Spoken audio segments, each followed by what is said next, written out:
దగ్గర ఏముందంట? కోనేరు. ఇదే యోహాను సువార్త 9వ అధ్యాయంలో తీయనక్కర్లేదు అని చెప్తాను. 9వ అధ్యాయంలో ఒక గుడ్డోడు ఉన్నాడు. యేసు బురద చేసి వాడి కళ్ళు మూసి నీవు సిలువనయ కోనేటికి వెళ్ళి కడుక్కున్నామన్నాడు. ఇక్కడ బెత్తేస్తున్నటువంటి ఒక కోనేరు ఉంది. కోనేరు అనేది కడుగబడుట. మొట్టమొదట మనం జ్ఞాపకం ఉంచుకున్నారా? కోనేరు అనేది కడుగబడుట. కడుక్కుంటే బాగుపడతారు. మాత్రమే కాదు, కోనేరు అనేది స్వస్థపరచుట. కోనేరు అనేది స్వస్థపరచుట. కోనేరు అనేది పాపములను తీసివేయుట. కడుగబడుట, తీసివేయుట, స్వస్థపరచుట, ఇవన్నీ కోనేరులో ఉన్నాయి. అందుకు ఒక భక్తుడు పాడాలని మనం కూడా పాడుకుంటాం. పాడండి, పాడాలని.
ఇందాక మనం అనుకున్నట్టుగా యెరూషలేము అంటే ఎన్ని లక్షణాలు కలిగింది? కోనేరు అంటే కడుగుట, స్వస్థపరచుట, పాపం తీసివేత, అనేక సంగతులను ఈ కోనేటి బావి దగ్గర చూస్తున్నాం. 2వ రాజుల గ్రంథం 5వ అధ్యాయంలో ఒక ఆయన ఉన్నాడు. ఎవరైనా నయమాన్ అనేటువంటి ఒక గొప్ప రాజు. ఏముందంటే కుష్ఠరోగం. రాజే గాని కుష్ఠరోగం.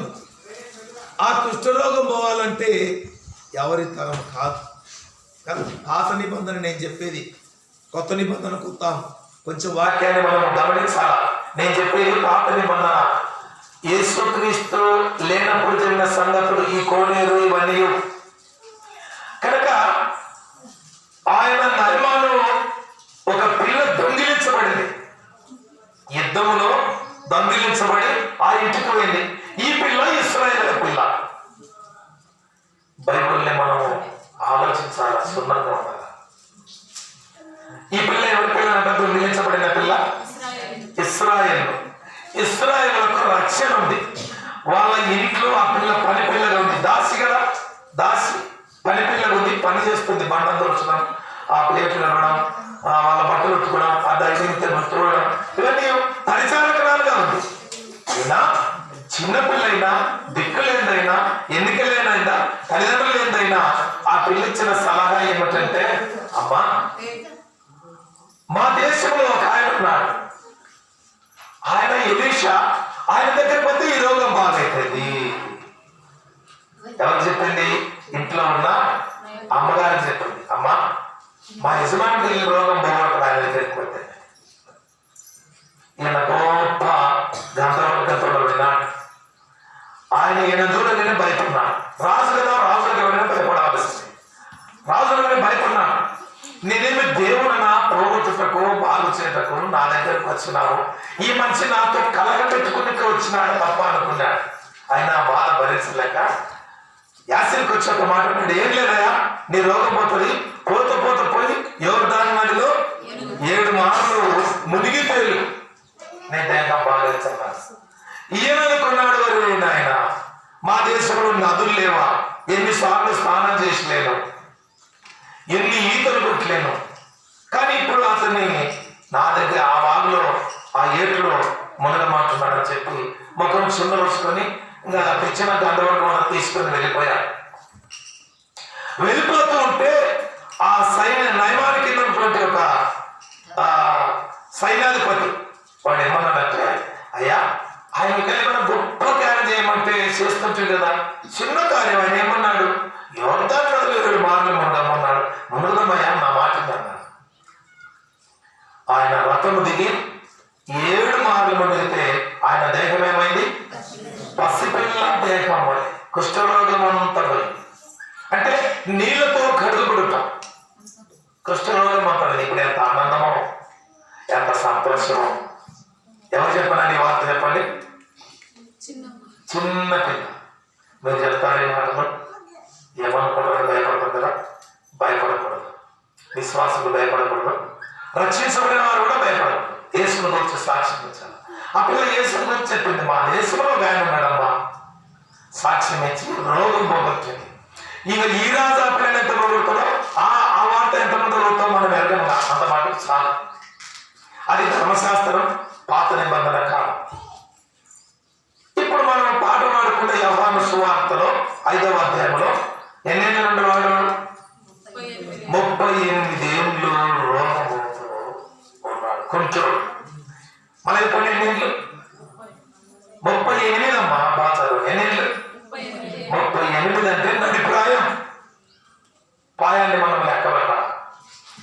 ఏ స్త్రీకైనాను పురుషులకైనాను 20 సంవత్సరాలు పాయం. చిన్నపిల్ల దేశం అంటే 20 సంవత్సరాలు. అందుకే 11వ శాతము 19-20 ఏళ్ళుంటేనే పెళ్లి చేయాల. జ్ఞానం పెరుగుతున్నమాట. పెళ్లినాక ఇప్పుడు 20 ఏళ్ళకి ఏం చేయాలా?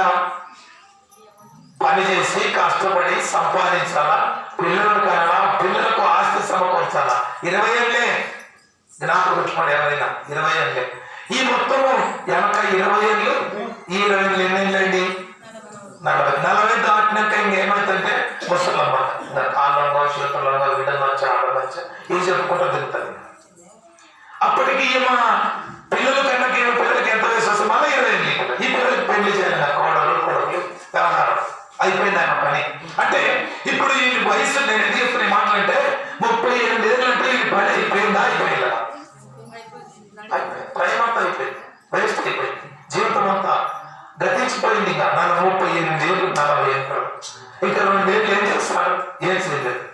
అయినా యేసు ప్రభువు బాగు చేయటం సమర్థుడు. అందులో ఒక ప్రశ్న ఇమిడి ఉంది. ఆడ కుంటివారు, గుడ్డివారు, మోసకాళ్ళు, చేతులు గలవారు గుంపులు గుంపులు ఉన్నారు. ఈడు కుంటివాడు కనుక ఆ బావి వద్దకు దొక్కుకుంటూ రావాలి. నడసలేడు కదా. ఎవరో చెట్టు కింద నీడకున్నాడు. దేవదూత దిగి వచ్చి నీళ్లు కదిలించబడిన పిమ్మట ఈ మొదట ఎవడు దిగులో వాడు బాగుతున్నాడు. కొంచెం విషయాలు కలిగిన వాళ్ళు, నడుస్తులు, ఉచకాలు, ఎదుర్కొంటే దుగ్గులు ఎవరు ముందర పడతారో వాడు బాగైపోతున్నాడు. ఈ మనిషి కూడా ఆశతో ఉన్నాడు కానీ చాలా ఆలస్యమైంది. ఇంకా కాదు నీళ్ళ వల్ల. ఎన్నేళ్ళు ఉన్నా కూడా కాదు. ఎన్నేళ్ళు ఉన్న కాడడానికి ఇప్పుడు ఎవరు వచ్చినారు చెప్పండి? యేసు కూడా వచ్చారు. దగ్గరకు వచ్చాడు. బాబు స్వస్థపడతలు కోరుచున్నావా అన్నాడు. అంటే అవునయ్యా స్వస్థపడ కోరుచున్నాను కానీ నేను వెళ్ళినంతలో నాకంటే మరి ఒకడు పైబడి దుంకి వెళ్ళిపోతున్నాడు. ఎంతో మంది బాగుంది. నేను ఏంటే ఉన్నాను. ఇప్పుడు ఏం చెప్పండి? ఇప్పుడు చెప్పాలి హల్లెలూయా అని. చాలా మంది ఓకే మాట హల్లెలూయా అంటే చూస్తున్నాం, హల్లెలూయా అంటే చూస్తున్నాం, చేతులు ఎత్తుకుంటారు కదా. ఇప్పుడు యేసుప్రభువు ఒక మాట అన్నాడు, నీ పరిపెత్తుకుని వాడు వెంటనే యేసుక్రీస్తు వాక్కైన దేవుడు, శక్తివంతుడైన దేవుడు, మాట ఇచ్చే దేవుడు. నీ పరిపెత్తుకొని లేమనగానే వాడు దిగ్గున లేచి ఇట్లా యేసుప్రభువు చేసిన ఆశ్చర్యకార్యము అపొస్తలుల కార్యం 3వ అధ్యాయంలో కుంటుడు ఉన్నాడు కదా దేవాలయం దగ్గర. వాడేనాడు ఉన్నాడు? ఈ చెడిపోయిన ఆంధ్రప్రదేశ్ రాష్ట్రంలో రాయవేలులోని ఒక హాస్పిటల్ ఉంది. అంటే ఎన్నో దీని సాక్షి చెప్పండి. రాయవేలు హాస్పిటల్ ఏలూరులో, దాని పేరు రాయవేలు. ఏ రోగమైనా అక్కడికి వెళ్ళాలి. ఏ రోగమైనా అక్కడికి వెళ్ళాలి. పిల్లలు రావడంలో రోగము తెలియని వారు అక్కడికి వెళ్ళాలి. ప్రతి జబ్బు ఏమో తెలుసునా? తెలియదు కదా, తెలుసు. అంటే ఉమ్మడి రాష్ట్రం ఉన్నప్పుడు ఎక్కడ లేని హాస్పిటల్ అక్కడ ఉంది. ఆడిపోతే అసలు బాగా ఎక్కడ లేదు తెలియదు. కనుక యేసయ్య ఎన్ని రోగాలు బాగు చేశాడు చెప్పండి, మీరు చెప్పండి. ఇప్పుడు మనం చెప్పనక్కర్లేదు, మీకు కూడా వాక్యం తెలుసు. ఎన్ని చేసినా చెప్పండి. గుడ్డుని, కుంటులని, ఊచకాళ్ళని, ఊచ చెయ్యుని కదా, చనిపోయిన వాడిని కూడా, ఇంకా నీటిని ద్రాక్ష రసం, ఇంకా నీళ్ళ మీద ఎన్ని అద్భుతాలు చెప్పండి. చేపలు పట్టలేకపోయినా రాత్రి అంతా కష్టపడినారు. వాళ్ళు ఎక్కడ వేసినారు? ఎడమవైపు వేసినారు. తిప్పలు పడుతున్నారు, ఎడమవైపునే వేసారు, కుడివైపు వాళ్ళకి మతికే రాలేదు.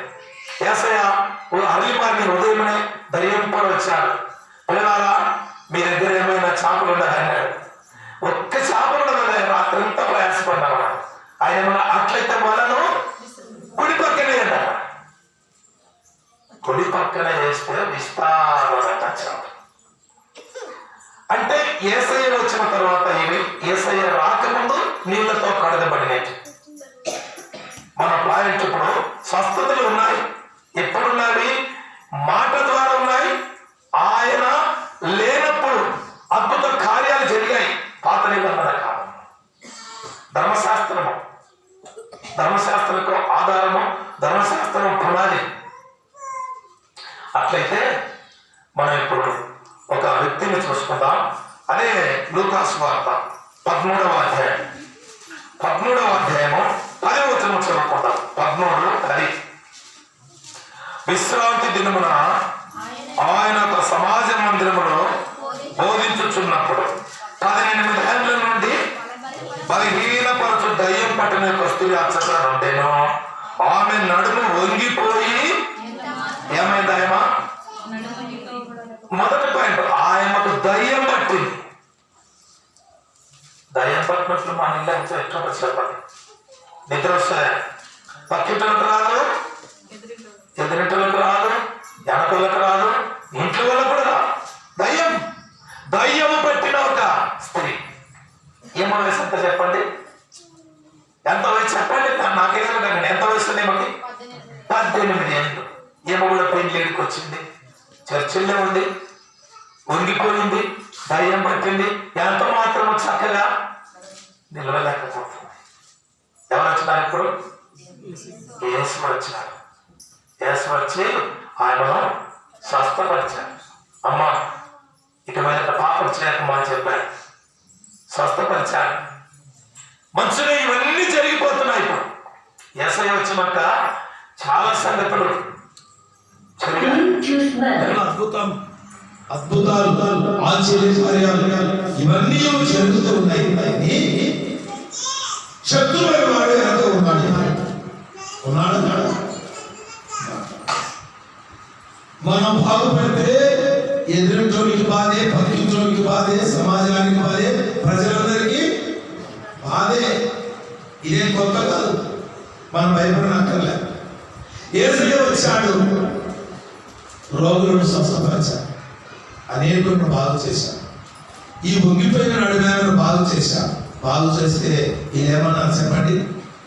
కింద మాట చదువుతున్నారు. 14వ వచనం. ఆ సమాజ మందిరపు అధికారి అక్కడే 14 చదువుకున్నారా? ఆ సమాజపు మందిరపు అధికారి మండిపడి జనసమూహంలో చూసి పని చేయదగిన 6 దినములు గనుక. ఎంత చదువుతారయ్యా? గనుక ఉందే కలవని చెప్పాలా? గనుక అంటే ఎట్లా? బైబుల్ని తప్పు చదివితే తప్పు అర్థం చేసుకుంటారు, ప్రజలకు అర్థం కాదు. పని చేయదగిన 6 దినములు కలవు కనుక ఆ దినములలోనే వచ్చి స్వస్థపరుచుడి. చాలు. ఈయన ఎవరంట? మందిరపు అధికారి, చర్చి పాస్టర్. మందిరపు అధికారి, చర్చి పాస్టర్, బోధించేవాడు. ఈయన బాధ ఏమిటంటే యేసయ్య వచ్చి ఆమెను స్వస్థపరిచాడు. స్వస్థపరిస్తే స్వస్థపడుట ప్రజలకు ఇష్టం లేదు. ప్రజలు బాగుండుట ప్రజలకు ఇష్టం లేదు. ప్రజలు స్వస్థపరచుట ప్రజలందరికీ ఇష్టం లేదు.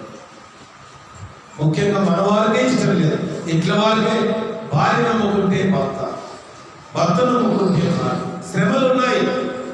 ఏదో మీ ఊళ్ళో చర్చికి వస్తలేదు భర్తలు అనుకుంటున్నారు, కానీ మీ వాళ్ళు చాలా మంచి నేను చెప్తున్నాను. ఎందుకంటే మిమ్మల్ని ఇబ్బంది పడతలేదు కదా. చర్చి మోకాలుగా ఆటగా రాస్తారు. ప్రకాశం జిల్లా తిమ్మసముద్రంలో ఒక చిన్న పల్లెటూరు, సండూరులో ఒక చిన్న పల్లెటూరు. అక్కడ ఒక ఆయన ప్రభు నమ్ముకొని చర్చికి వస్తుంటే ఆయన ట్రాక్టర్ డ్రైవర్. ఆయన పేరు నీలం సుబ్బారావు, ట్రాక్టర్ డ్రైవర్. నువ్వు ప్రార్థనకు వద్దంటే పోతావని చెప్పేసి నైట్లో ఇంట్లో ఉన్న అద్దం కొట్టి గాజు ముక్కలతో దౌడకు వస్తాడు. ప్రార్థన పోతావా? యేసుదేవుడా చెప్పండి అంటే ప్రార్థనకు వెళ్ళటం మంచిది కాదని వాళ్ళ ఉద్దేశం. అంటే బాగుపడటం మంచిది కాదు. ఇంట్లో భర్తకు ఉన్న వేదన, భార్యకు ఉన్న వేదన, సమాజానికి ఇవన్నీ సహించాలి. అందుకు ఇక్కడ సమాజ మందిరం అధికారి ఏం చేశాడు? పని చేయగలిగిన 6 దినాలు ఉండమంట. ఆయనే స్వస్థపరచకుండా ఎందుకు వచ్చాడు? యేసయ్యను అనుమానిస్తున్నాడు. యేసయ్య బాగు చేయకూడదు. అట్లయితే మనం అడగవలసిన ప్రశ్న, పుట్టినది మొదలుకొని వంగిపోయిన నడిమేమి ఈ చర్చికే వస్తుంది, ఈయన ఉంటుంది, ఈయన బాగు చేశాడా, ఆమె గురించి ఆలోచించాడా? ఆలోచించాలి. ఈనాడు చాలా మంది క్రైస్తవ సోదరులు, పాస్టర్లు దేనికి అంకితం అయిపోయినారంటే దశభాగాలకు ఇచ్చేదాని కొరకు ఎవరిస్తే వాళ్ళు వెళ్ళబడి. చాలా మంచిగా ఒక నువ్వు నీ చేత ఎంత బాగుంటుందో. ఒక ఆయన పాస్టర్ నాకు తెలిసి ఆయన యాలగూడలో అక్కడ నీ చేత ఎంత బాగుంటుందో కంటే ఉన్న కూడా ఆయనకే సార్ వెనక ఆలోచించాలి కదా. అంటే వాళ్ళు మాట్లాడుకుంటున్నా ఇట్లా ఏమంటుందని లాజిక్. ఎంత బాగా అసలు మీ ఇంట్లో మంచిగా అయినా పత్యమమ్మా, మీ ఇంట్లో నమ్ముకున్నారమ్మా, మీ ఇంట్లో బాగున్నారమ్మా, ఒప్పించేది కట్టుకుని పోయి యేసయ్య దానికి రాలేదు. ఎందుకు వచ్చినట్టు చెప్పండి? అనేకులను బాగు చేయడం కోసం, చెడిపోయిన వస్తువులను బాగు చేసి, పనికి మాలేదనే మంచులను ఎవరైనా చేసినారో చెప్పు. ఎవరితో చెప్పు? మంచివారు. అందుకు రోమపత్రికుడు నీతిమంతుడు లేడు, ఒక్కడు లేడు, దేవుడు వెతుకువాడు లేడు, ఒక్కడు లేడు, అందరూ త్రోవ తప్పి ఏకంగా త్రోవ తప్పిన దాన్ని త్రోవ తప్పిన తిరుగుచుంటివి నీవు. కనుక త్రోవ తప్పిన గొర్రె వల్ల తిరుగుతున్న ఆయన నీ యొద్దకు వచ్చి పేరు పెట్టి వెన్నెముక తట్టి పిలిచాడు. ఆయన పిలుపులు ఎంత ప్రత్యేకత.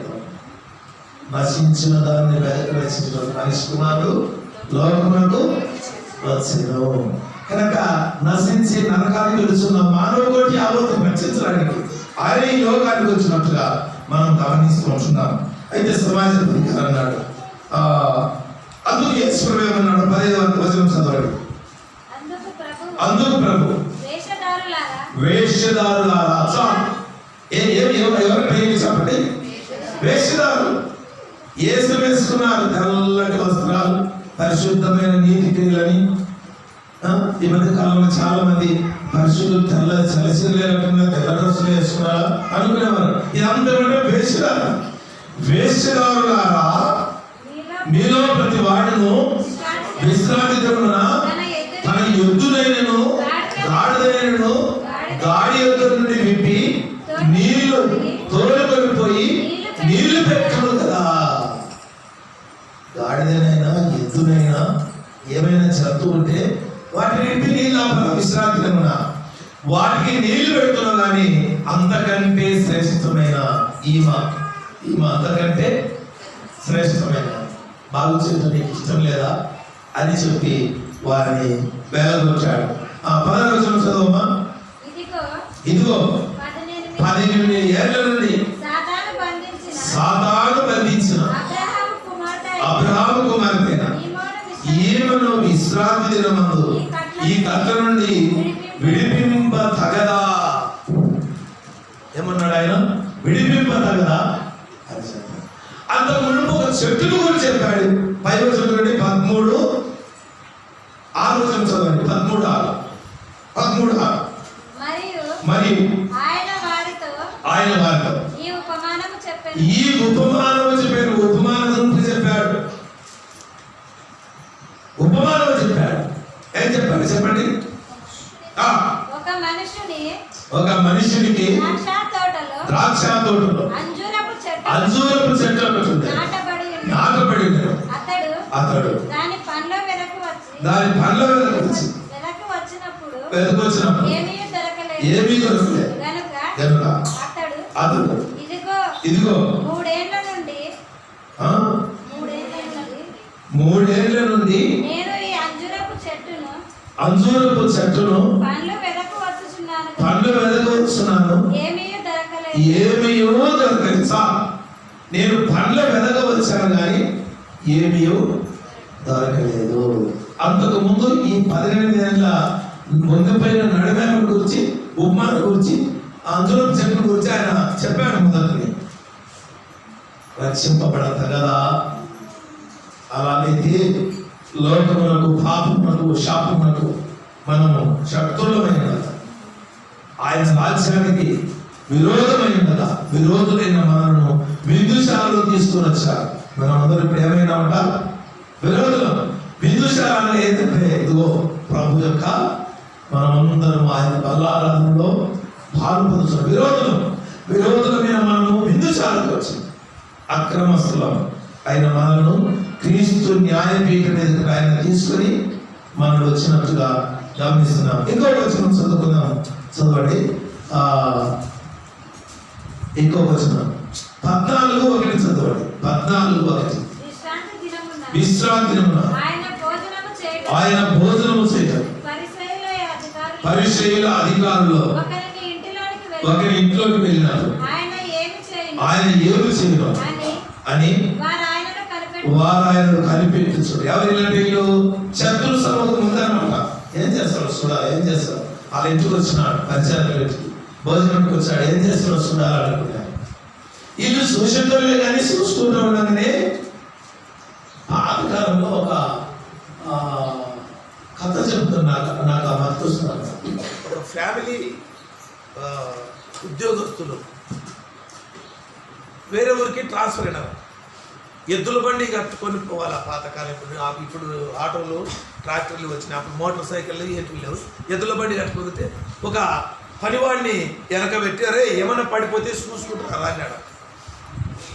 యజమాని ముందర బండి వేసుకుంటే ఏమన్నా వాడితే చూసుకుంటారంటే వీడు పడిపోతుంటే చూసుకుంటూ వచ్చినాడు. పడిపోతే తీసి మరలేయాలి కదా, ఏలే ఏమన్నా పడిపోతే చూసుకుంటారా అన్నాడు. ఈ ఎవరైనా పడిపోయిన వల్ల చూసుకుంటూ వచ్చినాడు. ఇక తీసేసుకుని ఊరు మేరకు బండి కాగానే దిగి చూస్తే ఏమి అంత వస్తువులు తక్కువ ఏమారంటే నువ్వే కదా సార్ చెప్పినది. ఏం చెప్పినావు? చూసుకుంటారా బండి? నేను చూసుకుంటూ వచ్చాను. మరి ఇప్పుడు నుండి ఏమన్నా పడిపోతే వేసుకుంటున్నారా? ఇప్పుడేం చేసినాడు చెప్పండి? ఏది పడిపోకుండా ఎద్దు పేడ ఎద్దు తీసి దాచేసినాడు. పడిపోయిన కదా. ఎద్దు మూత్రం పోసి మన్ను చదువు మళ్ళీ అయినా వచ్చిన అనుమానం వచ్చింది. దిగొచ్చి ఏమైనా ఇది చేసినావు? నీవే కదా సార్ చెప్పినది. ఏం చెప్పినావు? ఏమన్నా పడిపోతే వేసుకోడు కదా. కనుక ఏది పడిపోకుండా వేసుకుంటూ వచ్చి ఇట్లా ఉంది మన పరిస్థితి యొక్క స్థితిగతి. ఇక్కడ మనం చూసినప్పుడు ఏంటంట, వాళ్ళు చూసులోకి వచ్చారు. ఏం చేస్తాడో చూడాలని వచ్చినారు. చూసిన వాళ్ళు చూస్తూనే ఉన్నారు, కార్యం జరిగితేనే ఉంటుంది. చూసినారు. ఏం చూసినారు? యేసు విశ్రాంతి దినమున స్వస్థపరచడం న్యాయమా కాదా అని ధర్మశాస్త్ర ఉపదేశకులు పరిచయం. వాళ్ళు ఊరుకునేది అప్పుడు ఆయన వారిని చేరదీసి స్వస్థపరిచి పంపేసి, మీలో ఎవరికైనా యుద్ధను గాడిదను గుట్టులో పడిన విశ్రాంతి దాని పైకి తీయరా. ఆయన చూసుకుంటూ వచ్చేవాడు కాదు, ఆయన వేసుకుంటూ వచ్చేవాడు కూడా. ఆయన బాగు చేయవాడు, ఆయన బాగు చేయటం వచ్చాడు ఈ లోకాన్ని కదా. అక్కడ విశ్రాంతి భోజనమును కూర్చున్నప్పుడు అని మాట మనం గమనిస్తున్నాం పిల్లల. అయితే మనకు జ్ఞాపకం చేసుకుందాం. అపోస్తుల కార్యం 16వ అధ్యాయం 13వ వచనం చదవాలి. అపోస్తుల కార్యము 16:13. విశ్రాంతి దినమున గవిని దాటి నది తీరమున ప్రార్థన జరుగును. అక్కడికి వచ్చి కూర్చుండి కూడి వచ్చిన స్త్రీలతో మాట్లాడుతుంటే అప్పుడు లుదియమ్మ దైవభక్తులకు స్త్రీ వినుచు. సార్ ఇది కూడా మనం బోధ విన్నాం. ఆయన ఏం చేస్తున్నారు చెప్పండి? వ్యాపారం చేస్తుంది. ఏ వ్యాపారం? వ్యాపారమా? కుంకుమ వ్యాపారం. ఊదారంగు పొడి అంటే కుంకుమ వ్యాపారం బజార్లో అంగట్లో పెట్టుకొని ఆయన వ్యాపారం చేసుకుంటుంది. యేసు ప్రభువు గవిని దాటి సంతాడుతున్న దాన్ని ఇప్పుడు వ్యాపారం జరిగేది సంత. గవిని దాటి అక్కడ జరుగుతున్నావేమో అని చెప్పేసి వెళ్ళాడు. కూడి వచ్చిన స్త్రీలతో ఆయన మాట్లాడుతూ ఏమితో మాట్లాడలేడు. ఎవరేమో చెప్పండి? లుదియమ్మ. ఈమె ఏం చేసుకుంటుంది? వ్యాపారం చేస్తుంది. ఏమితో నా పని లేదు. ఈయన అటు వ్యాపారం అనుకుంటే ఈ వీళ్ళతో మాట్లాడుతున్నారు. అమ్మా యేసయ్య దేవుడు నమ్మకూడమని బోధ చెప్తూ ఉన్నాడు. ఈ వినలేదు బోధ. ఎవరినారు? ఆయన వినింది.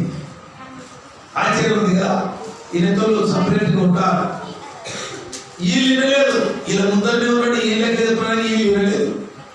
ఆయన వినింది. దైవ భయం ఎవరిలో ఉంటే వాళ్ళు ఉంటారు. దైవ భయం లేకపోతే అసలు ఇప్పుడు ముగించిన బాగా ఈ భాష ఈ గుంపులు లేరా? చాలా సేపు చెప్తారబ్బా, చాలా సేపు చెప్తారు కదా. కనుక ఈ గుంపు ఇంటలేదు.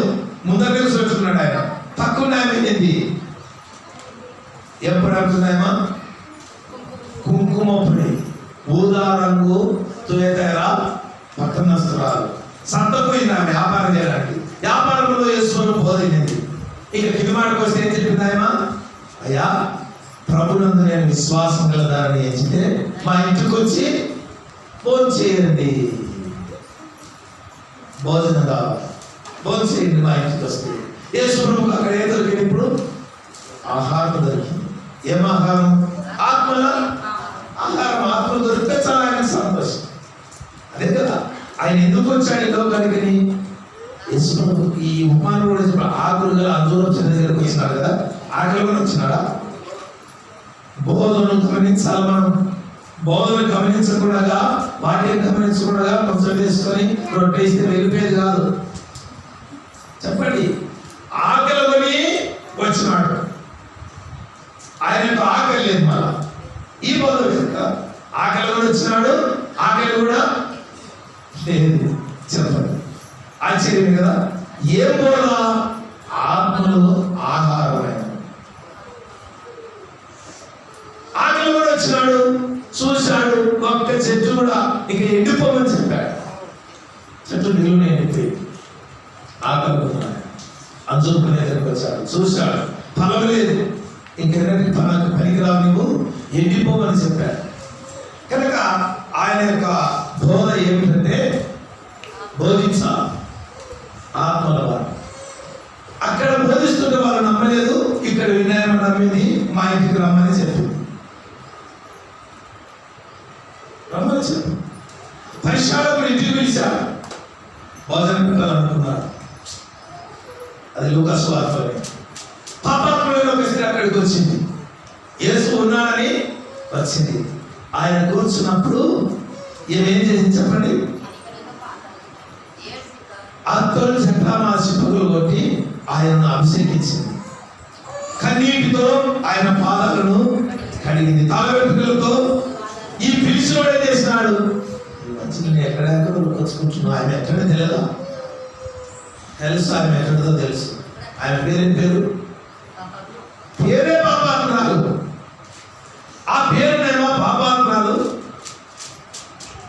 ఎట్లా మంచుకు వస్తుంటే నువ్వు కూడా పోయి అన్నాడు.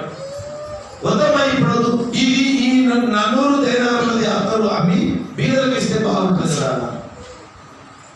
యేసు అన్నాడు, బీదలు ఎల్లప్పుడూ మీతో ఉంటారు, కానీ నేను ఎల్లప్పుడూ ఈయమా.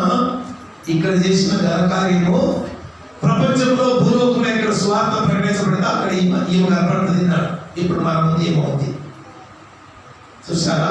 గొప్ప కార్యం అంటే అది మన పని నిలిచాలంటే అది నిలిచాలా. కాలిపోయే పని ఎప్పుడు చేయకూడదు, మన పని నిలిచాలా. కనుక ఆ పాపాత్మురాలు ఇంటికి వచ్చినప్పుడు ఇక్కడ చూసినప్పుడు మనం విశ్రాంతి దాటి ధర్మశాస్త్ర మీలో ఎవరికైనా అన్నాడు.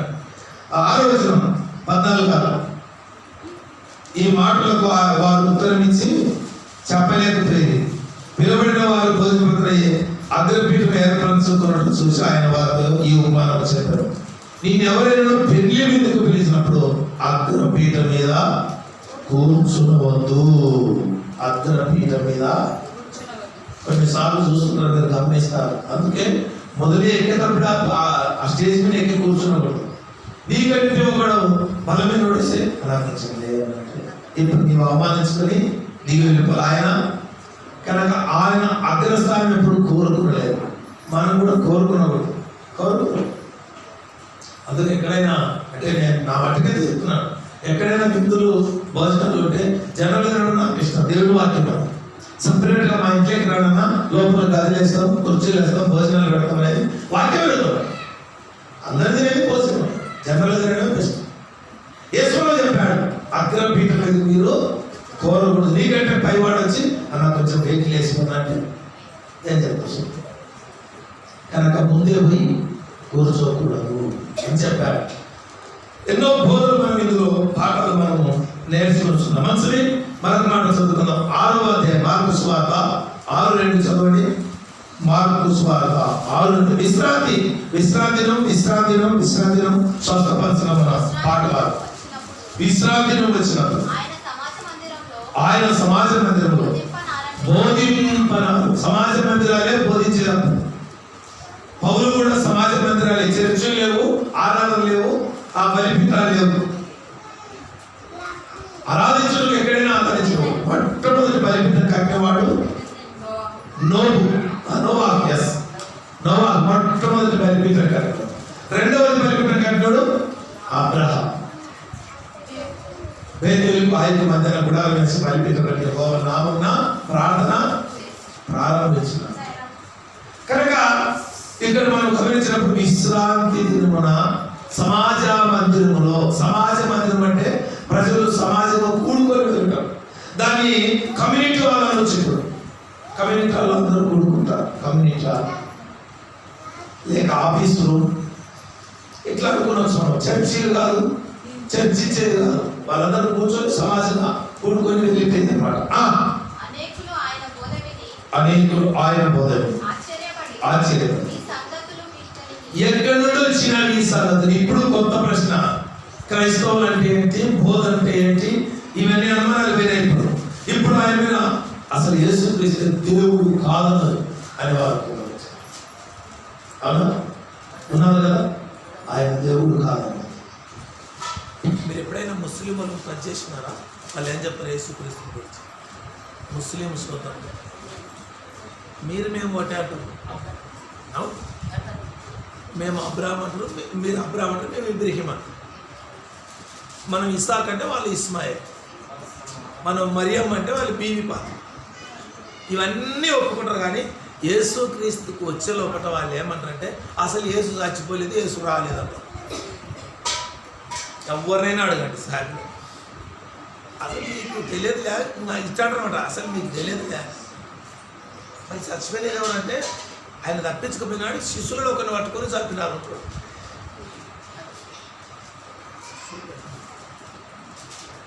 సాతానుడు ఒక ముక్క ఎక్కడైనా పక్కకి వేస్తాడు. ఆయన లేడు, సిలువకేసి కొట్టినప్పుడు ఉన్నాడు, కానీ సిలువలో చంపేటప్పుడు ఆయన లేడు, శిష్యుల్లో ఒకరిని చంపినారు, ఆయన చంపలే. చూసారా, మీరు నేను ఒకటి అంటారు, మీ దేవుడు మా దేవుడు ఒకటి అంటారు.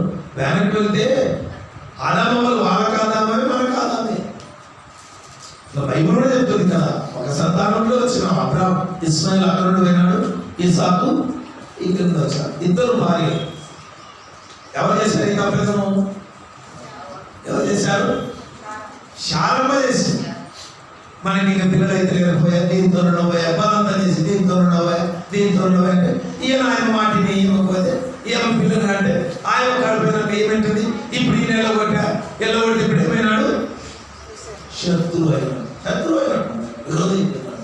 ఒక రక్తమే, తండ్రి ఒకడే, భార్య ఇద్దరు, కానీ విరోధులు అయిపోయారు. కనుక మనం ఏం చేయాలంటే విశ్రాంతి మన సమాజ మందిరంలో బోధించినప్పుడు ఆయన బోధను ఆచరించి అసలు ఈ సంగతులు ఎక్కడ నుండి వచ్చినాయి? ఇతను అక్క చెల్లెళ్ళు మనతోనే లేరా, తల్లిదండ్రులు మనతోనే ఉన్నారు కదా అని చెప్తున్నారు. మరొక మనం చదువుకొని సాగిపోదాం. యోహాను సువార్త 9:14-16. 9:14-16. యేసు బురద చేసి ఎవరు? 9వ అధ్యాయంలో ఇందాక చెప్పినాం. 9వ అధ్యాయంలో గుడ్డోడు మొదటి వచ్చిన చదివితే కరెక్ట్గా నాకు చదవలేదు. 16వ వచనం చదువుతున్నాం. గుడ్డోడు, పుట్టుకతో గుడ్డోడు. చూసారా, పుట్టుకతో గుడ్డోడు. ఇంకా వాని స్థితి ఎట్లుంటే చెప్పు. నడిపించాలి, ఒకటి వెనకుండాలి, ఒకటి ముందుండాలి, పట్టుకొని పోవాలా, కూర్చున్న కాడ తినే కాడ. మాకు కూడా ఒక గుడ్డాయన ఉన్నాడు, తొలగ జయన భాషణ. మాకు ఆయన తెలుసు కనుక ఆయన ఎక్కడ నడిపించాలన్నా మనం అక్కడ గమనిస్తాడు. కాకపోతే ఇట్లా చెప్పొచ్చినప్పుడు చెప్పాలి, అక్కడ కొంచెం పైన కాలు ఎత్తి పెట్టాను అనాలి, దీనితో కూడా కొంచెం మెలిగి తింటున్నాను, మేము కూడా కొంచెం బ్రేక్ అయ్యాలి. సాగు ఇలా ఉంటాయి. గుడ్డు పుట్టుకతో గుడ్డు. శిష్యులు వచ్చారు, అయ్యే ఎవడు పాపం చేసే గుడ్డోడే పుట్టుకాడైనాడు.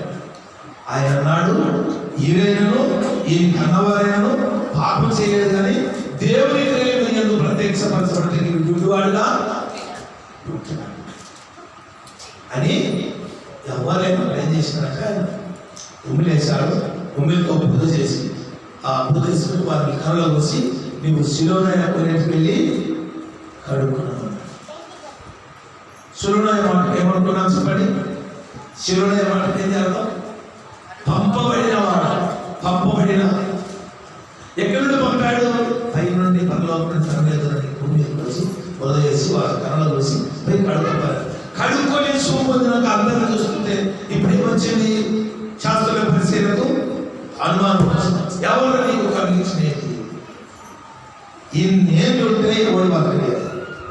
గుడ్డోడు అని స్థితి ఏంటి? వాడు ఎక్కడ నడిచినాడు? ఆయుధాలను రాపదలను కింద పడి మీద పడి లేస్తుంటే ఎవడు ఏమనలేదు. కానీ బాగుపడడానికి వచ్చింది ప్రశ్న, ఎవరు నేను బాగు చేసుకున్నాడు? ఈయనేం చెప్తున్నాడు? ఏమలేను ఆయన ఎవరు నాకు తెలియదు కానీ బురద చేసి కర్రలో కూర్చా ఎవరు ఎవరు ఎవరు అన్నారు. ఇవరందరూ అనుమానిస్తుంటే యేసు మళ్ళీ పక్కన కూర్చున్నాడు. వాడు వచ్చే తినబడతా మాట్లాడండి. ఇది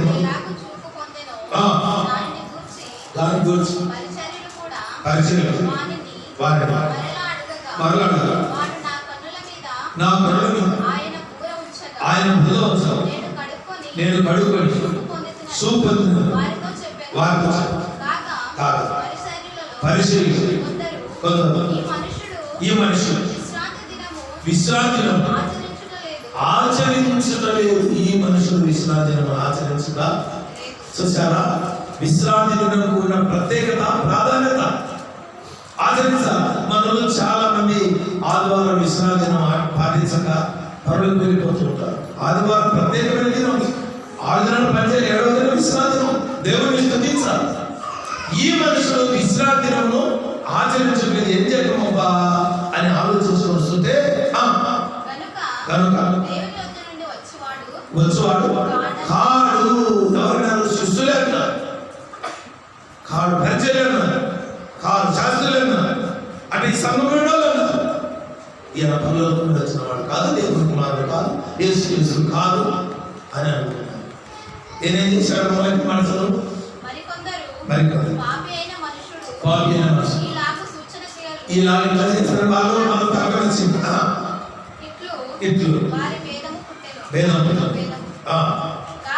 కాబట్టి మరలా గుడ్డివానితో అతడు నీ కళ్ళు తెచ్చినందుకు నీ వద్దను గురించి ఏం చెప్పాలి కదా ఏం జరిగినప్పుడు నీ వద్దను గురించి ఏమనుకుంటున్నావు అంటే ఏమన్నారమ్మా వాడు ఎస్ ఏం చెప్తారు ఇప్పుడు చెప్పండి. ఆయన ఒక గొప్ప ప్రవక్తల ఆధీనంలో ప్రాధాన్యత. ఎవరు ప్రవక్తలు చెప్పండి? యెషయా ప్రవక్త, ఇర్మియా ప్రవక్త, దానియేలు ప్రవక్తలు చిన్న ప్రవక్తలు పెద్ద ప్రవక్త. నేను ఆయన ఒక ప్రవక్త అనుకుంటున్నాను. అంతకంటే మించి ప్రవక్తల కంటే మించి కదా.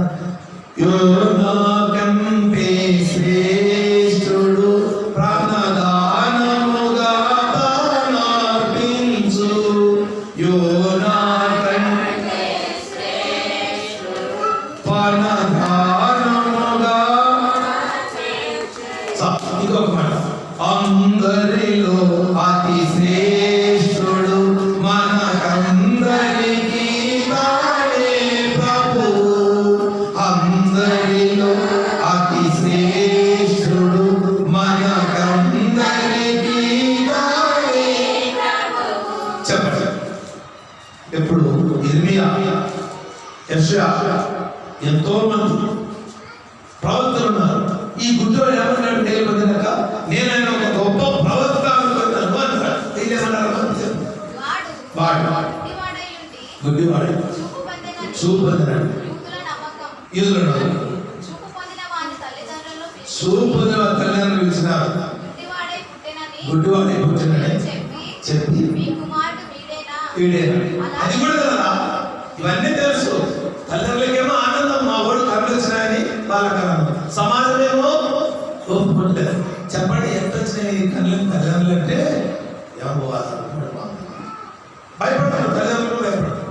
ఏమో అన్నాడు ఆయన ఎంత వచ్చినావు నాకు చూసారా. తల్లిదండ్రులు ఇచ్చిన సాక్ష్యం ఎందుకు యూదులకు బలపడ్డారు, సమాజానికి బలపడ్డారు, సంఘాలకు బలపడ్డారు, ప్రజల్లో ఉన్నటువంటి దుర్మార్గులకు భయపడారు. మనతో చెప్పాలి దుర్మార్గులు ఎస్ఐని ఎదిరించిన వారు దుర్మార్గులు.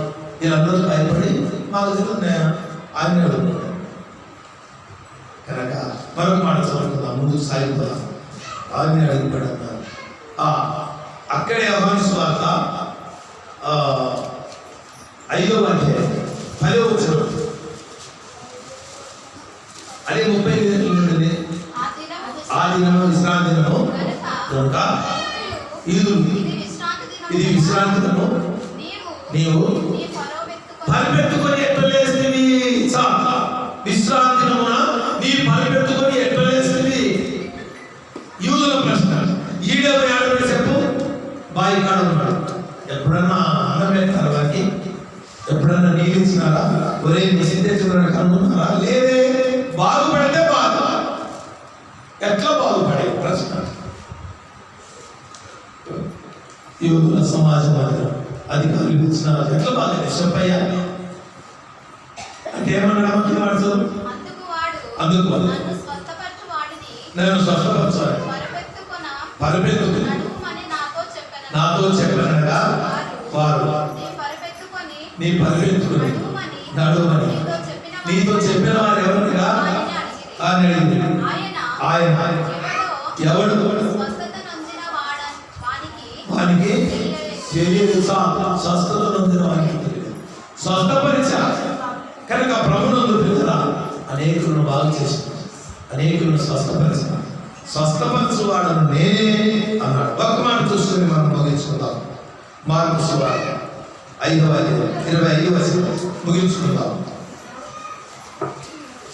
మార్కు సువార్త 5వ అధ్యాయం 25వ వచనం. 12 ఏళ్ళు ఎన్నేళ్ళమ్మా? 12 ఏళ్ళు. ఎవరియమ్మా?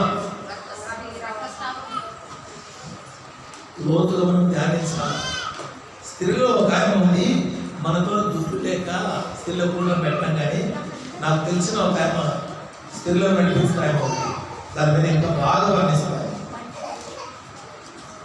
కడపలో ఒక ఆయన ఉంది, పత్తికొండలో ఒక ఆయన ఉంది. పత్తికొండ ఆయన మా చెల్లెలే ప్రకాశం భార్య ఉప్పల నుండి ఇచ్చినాము, విద్యార్థులు చిన్నప్పుడు ఇచ్చినాము. ఆయన ఇప్పుడు ఆంధ్రప్రదేశ్ కాకుండా ఇతర రాష్ట్రాల్లో కూడా వాడబడుతున్నాడు. స్త్రీలకు ఇప్పుడు చెప్పండి, ఈమెకి ఎన్నేళ్ళు పడింది? 12 ఏళ్ళు పట్టలేదు. మన వాళ్ళు 4-5 రోజులకు ఎంత హీనమైపోతారో, కృంగిపోతారు. నేను వర్ణించలేను కానీ అది నేను చెప్పింది. స్త్రీలు అయితే దీని మీద వర్ణిస్తారు, ఎంత కృంగిపోతారు. కానీ ఈమెను ఆదరించేవారులే, దరికి తెచ్చేవారులే, స్వస్థపరిచేవారులే. 12 ఏళ్ళు బలికీరబడి భర్త వస్తుంటే, కూర్చుంటే, లేస్తే, నిలబడితే, మంచులు ఉంటే ఈమెను ఎవరైనా రాణిస్తారా? పక్కింటికి రాణిస్తారా? చెప్పండి. ప్లేట్లో కూర్చునిస్తారా? నేల మీద కూర్చుంటారా? ప్లేటే కదా. ఎక్కడ కూర్చున్నా భర్త వస్తుంది, పోతుంది పోతుంది పోతుంది. ఎన్నేళ్ళు పోయింది? 12. ఏం చేయాలి?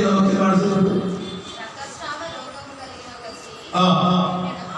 ఆమె అనేక వైద్యుల చేత ఎన్నో తిప్పలు పడుతుంది, కలిగినదంతయు వ్యయపరుచుకుంది, ఎంత మాత్రము ప్రయోజనం లేదు, మరింత సంకటపడి.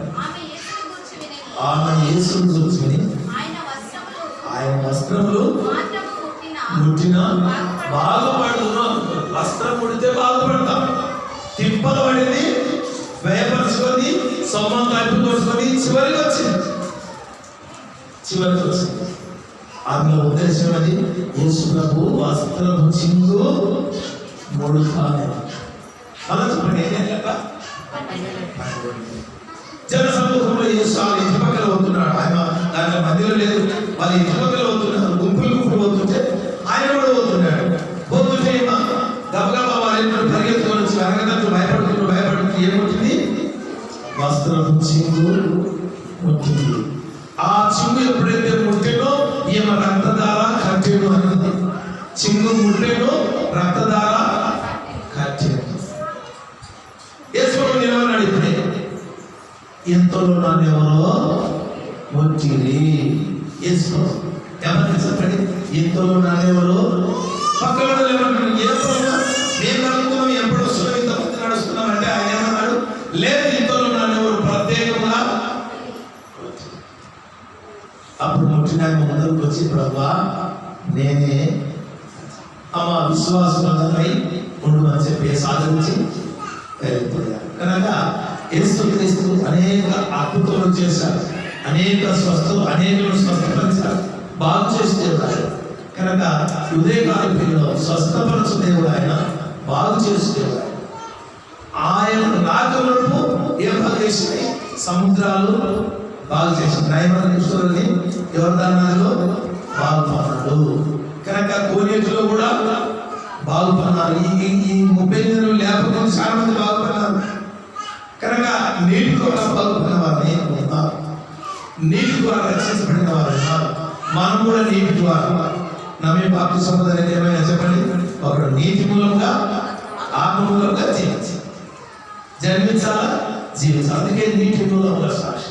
కనుక మరి శారీరక చాలా రోజుల నుండి నీటి మూలంగా బాప్తిస్మం పొందుతున్న అనేకులను ప్రేరేపించబడిన వారు ఎవరైనా ఉంటే చెప్పండి. రకరకాల బాప్తిస్మం పొందే వారు ఎవరైనా ఉంటే ముందుకు రండి. వాటి మన దగ్గర ఉంది. బాప్తిస్మం పొందండి. చివరి గడిలో, చివరి దినాలు ఉన్నాం, ముగింపు కాలంలో ఉన్నాం. కొన్నిసార్లు మేము ఏ సమయం మాట్లాడుతూ ఇంకా మాట చెప్తే సంవత్సరం కారణం వచ్చింది. కరోనాలో కష్టకాలంలో ఉన్నాం, అపాయంలో ఉన్నాం. మంచి సామాజిక దూరం అన్నారు, మరి ఏదో కడుక్కురాలన్నారు, మరి అడ్డకూడదు ముట్టకూడదు అన్నారు. అనుకుంటే ఏనాలని చెప్పండి? సంవత్సరం భయంకరమైన దినాల్లో ఉన్నాం. అంతకంటే భయంకరమైన దినాలు రాబోతున్నాం. మళ్ళా న్యూస్ వారు ప్రకటిస్తున్నారు, మీడియా వారు ప్రకటిస్తున్నారు, చట్టాలు ప్రకటిస్తున్నాయి. కనుక మనకి ఎప్పుడు ఏమైతుందో తెలియదు. చాలా మంది వెళ్తున్నారు. మా బావ ఒక ఆయన వనపర్తిలో పాస్టర్ వెంకటాపురంలో సేవ చేస్తారు. నేను ఆయన ఉన్నాడు అనుకున్నాను. ఫోన్ చేసి మాట్లాడితే ఆ సౌదాతో మాట్లాడుతున్న ప్రేమ వాళ్ళు లేడు తాత చచ్చిపోయినాడు, మేము ఎవరు పోయలేము, కరోనా చచ్చిపోయినాడు. ఎవరెవరి మాకు ఒక మాట తెలియదు కదా. కనుక చనిపోయిన వారు అనేకులు ఉన్నారు. రేపు మాపో మనం వెంబడిస్తే అపాయకరమైన కాలంలో ఉన్నాం. కనుక నమ్మి బాప్తిసం పొంది రక్షించగలరు. దేవుడి దగ్గరికి కనుక ఎంతైనా మంచిదని ప్రభు పేరుగా మనం చేస్తున్నాం. దేవుడి తన మాటలు మన నిమిత్తమై ఆశీర్వదించుకుంటాం. దయచేసి వచ్చిన వస్తుంటే ప్రార్థన. మహాగణుడా, మహోన్నతుడా, పరిశుద్ధుడా యేసు క్రీస్తు ప్రభావి స్తోత్రాలు. నిలిచి మాట్లాడిన మాటలు మీరే మాట్లాడు. ఒకసారి మీరు నీరు కట్టి ఫలింపచేయండి. అల్పులను మంచి పురుగులు ఇందులో కలిగిన మమ్మల్ని మీరు పిలిచి మీ కృపకు అప్పగించుకోండి, కానీ జరిగించదు. మీరు వాడుకున్న గొప్ప నామానికి స్తోత్రంలో చూడండి. మా ప్రాణుడు రక్షకుడు యేసు క్రీస్తు నామమున ప్రార్థించండి, వేడుకుంటున్నాము మా తండ్రి. ఆమేన్, ఆమేన్.